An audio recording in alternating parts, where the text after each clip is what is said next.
নজর রাখবো পরের খবরে। জন্মদিনে পার্টির নামে ডেকে তরুণীকে গণধর্ষণের অভিযোগ। রিজেন্ট কলোনি এলাকার ঘটনায় এখনো পলাতক দুই অভিযুক্ত। অন্যতম অভিযুক্ত দেবাংশুর সঙ্গে মিলেছে তৃণমূল যোগ। প্রভাবশালী তৃণমূল নেতাদের সঙ্গে তার ছবিও পাওয়া গিয়েছে।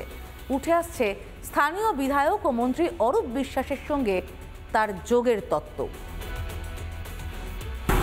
রাত হলেই ফুর্তির আসর, ভাড়া বাড়িতে বেলেল্লাপনা।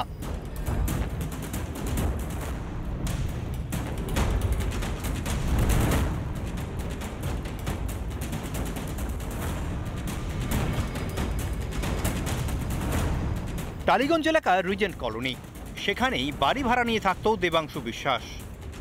এই রিজেন্ট কলোনির এই যে বাড়ি, এই বাড়ির একেবারে গ্রাউন্ড ফ্লোরের এই যে ঘর, এই ঘরে বেশ কয়েক মাস ধরে ভাড়া থাকছিল এই ঘটনার অন্যতম অভিযুক্ত দেবাংশু বিশ্বাস ওরফে দীপ এবং তার পরিবার। জন্মদিনের পার্টির নাম করে নির্যাতিতাকে এই ভাড়া বাড়িতে নিয়ে আসে অভিযুক্ত চন্দন মল্লিক। অভিযোগ, তারপরই ভাড়া বাড়িতে নির্যাতিতার উপর অত্যাচার ও মারধর করে দুজন। স্পটটি আপাতত হরিদেবপুর থানার পুলিশ তারা সিল করে দিয়ে গেছে। বেশ কিছু মাথার চুল এখানে পড়ে থাকতে দেখা যাচ্ছে এখনো পর্যন্ত। এখানে একটি ওয়েস্টেজ বিন রয়েছে, সেখানেও কিছু মাথার চুল পড়ে থাকতে দেখা যাচ্ছে। ঘটনার পর থেকেই পলাতক দুই অভিযুক্ত। অভিযুক্ত দেবাংশু আবার এলাকায় সক্রিয় তৃণমূল কর্মী হিসেবেই পরিচিত। দীর্ঘ বহু বছর ধরে টালিগঞ্জ এলাকাতেই বাস। বাড়ি ভাড়া নিয়ে বসবাস করত দেবাংশু। এলাকায় সক্রিয় তৃণমূল কর্মী হিসেবেই পরিচিত এই দেবাংশু। টিএমসি বিধায়ক ও কাউন্সিলরদের সঙ্গে ওঠা বসা। ভূমি ও ভূমি রাজস্ব দপ্তরে চাকরি। শাসক ঘনিষ্ঠ হওয়াতেই মেলে চাকরি।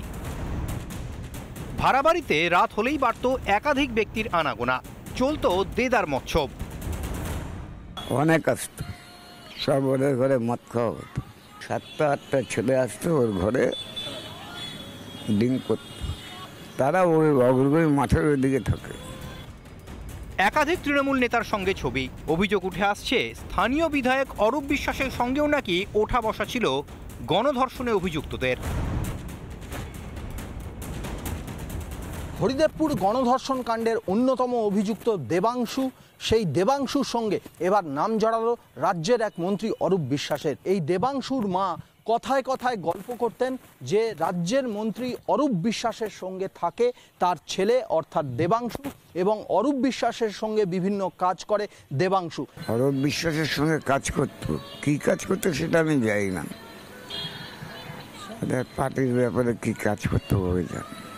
অরূপ বিশ্বাসের সঙ্গে ও কোথাও বসা আছে। অরূপ বিশ্বাসের হাতে ওর কাজটা হয়েছে।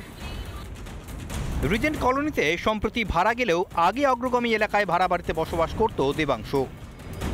শাসক দলের সঙ্গে ওঠা বসাতেই কি এইবার বারন্ত দেবাংশুর? ঘাসফুল তকমায় কি সরকারি ক্ষেত্রে চাকরি পাওয়ার জন্য মুখ্য ভূমিকা পালন করেছিল? ভিডিও জার্নালিস্ট অতনু নাগের সঙ্গে সৈকত, রিপাবলিক বাংলা, কলকাতা। নানা ধরনের কন্টেন্ট দেখার জন্য লাইক করুন, শেয়ার করুন আমাদের ফেসবুক পেজ, সাবস্ক্রাইব করুন আমাদের ইউটিউব চ্যানেল।